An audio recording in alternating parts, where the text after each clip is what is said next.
Police investigate after a missing Virginia man's body is found in Pike County. And we have an update on the success of the Hillbilly Trail system. I'm Jerry Scott, and this is the Mountaintop Daily.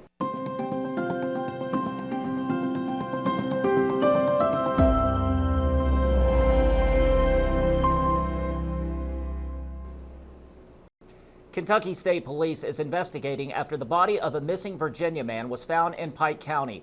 Elkhorn City Police notified KSP June 4th after a man's body was found in the creek along Big Branch Road. The body has been identified as 49-year-old Adam Stanley of Hayside. He had been reported as missing and had last been seen May 31st. Police say the cause of death remains under investigation.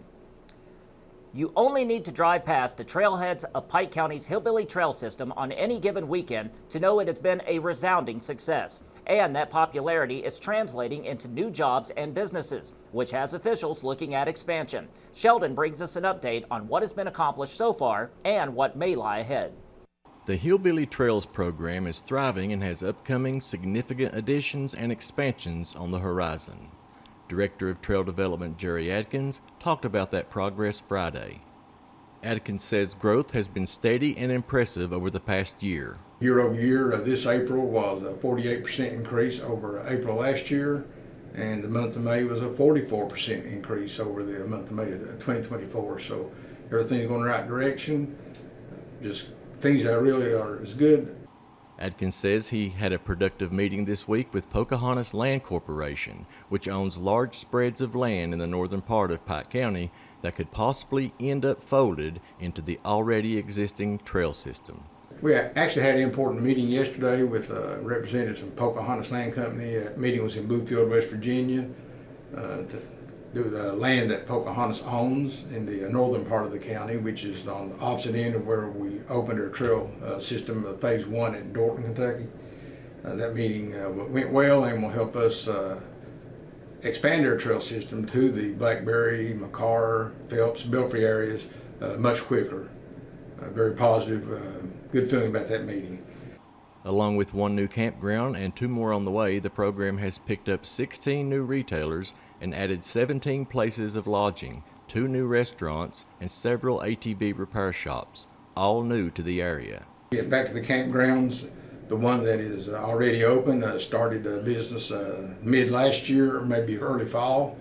They're staying booked out every weekend in good weather, 8 to 9 months out of the year. The other 2, one is located on Elkhorn Creek near South Trailhead entrance. It's going to be a large one. It's going to have 100 full hookups spots for the campers. They're going to put in a country store, a restaurant, and an ATV car wash bay. Reporting for Mountaintop News, I'm Sheldon Compton.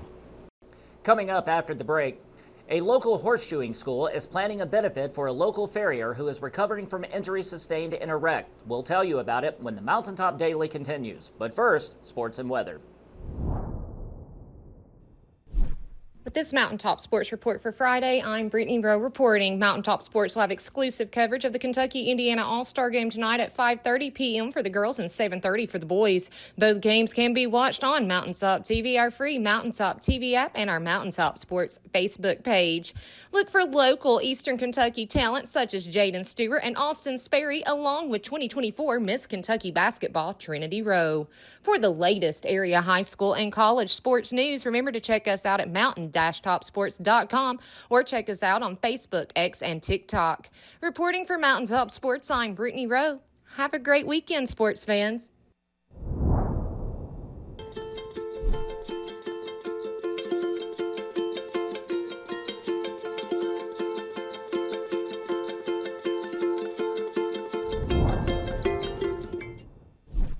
When the government took Social Security away from honest Eastern Kentuckians, Attorney Ned Pillersdorf got the hearings declared unconstitutional.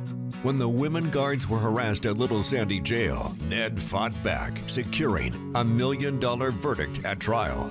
And when the state tried to shut down Cordia School, Ned fought back and kept the school open.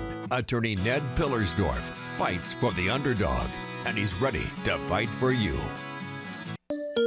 Hey, this is Kristen Mulcahy, Marketing Manager at Appalachian Wireless. This June, Appalachian Wireless is bringing the heat with deals you don't want to miss. Save big on our latest devices and accessories while taking advantage of our Switch and Save promotion.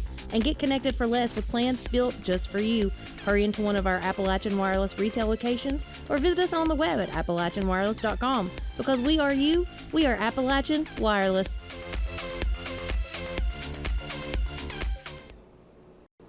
Local farrier Dalton France has a long recovery ahead of him after being injured in a crash last month in Floyd County. Now, the Bluegrass Horseshoeing School and American Farriers Association are planning a 2-day benefit, which includes a clinic, pony rides, meals, and more. Robin has more on what you can expect.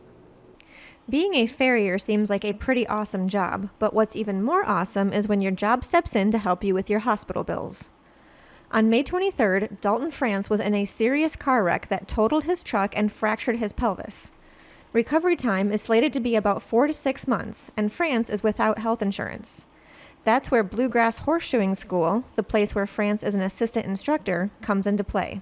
We're having a benefit clinic auction, and the clinic part is we have a veterinarian from Massachusetts. Her name is Betsy Lordan. She's also a certified journeyman farrier, and she is going to it's going to be good for the whole public, not just farriers, but she's going to go over like the movement of the horse. She's going to teach everybody how to take a digital pulse. We're going to do a leg dissection. We're going to have 2 different breeds of horse there. We'll talk about the gaited horse and that movement. We'll talk about the trotting horse with the quarter horse and that movement. We're also going to have a horse there that is a lame horse. We're going to x-ray that horse. So she's going to show everybody how to read radiographs. And that's very important for this area because that's not something that's commonly done. And there's so many horses here. And I think it will be good for the public to be able to see all of this be done and understand what goes into diagnosing horses when they have a problem and what goes into shoeing them. And then our 2 certified journeyman farriers that were going to be there, they're going to make the shoe that is the prescription for the horse, and then we're going to shoe the horse. So we'll do a live shoeing. There are other pieces and parts to her clinic, but that kind of puts it in a nutshell. The benefit will also include a soup bean dinner, food trucks, a small petting zoo, music, and an auction. Both France's mother and Helton are eager to help Dalton get through this tough time and back to the job he loves. He thoroughly loves what he does. I mean, I don't think he's ever been happier. He's in his element, and I think Kim would agree when he's shoeing and talking to people and, you know, being around the students and trying to teach and that kind of thing. I mean, he's just, you know, that's just when he's happiest, I think. Dalton as an individual is so deserving. He has been such an asset to our school. He is this bright ray of light when he comes in. Dalton is always in a good mood. He's always smiling. The students absolutely love him. Dan and I just see a lot of potential in Dalton, and we see such a bright future for him, and we just didn't want this to limit him any more than it had to. The clinic is taking place June 28th and 29th from 9 a.m. to 3 p.m. Registration is recommended. Details and prices of the different benefit events can be found on their Facebook page as well as their website. Reporting for Mountaintop News, I'm Robin Tilbin. That will do it for this edition of the Mountaintop Daily. Be sure to check us out at 6 p.m. every weekday on Mountaintop TV, the Mountaintop TV app, and the Mountaintop News Facebook page. With your Mountaintop Daily, I'm Jerry Scott for Mountaintop News.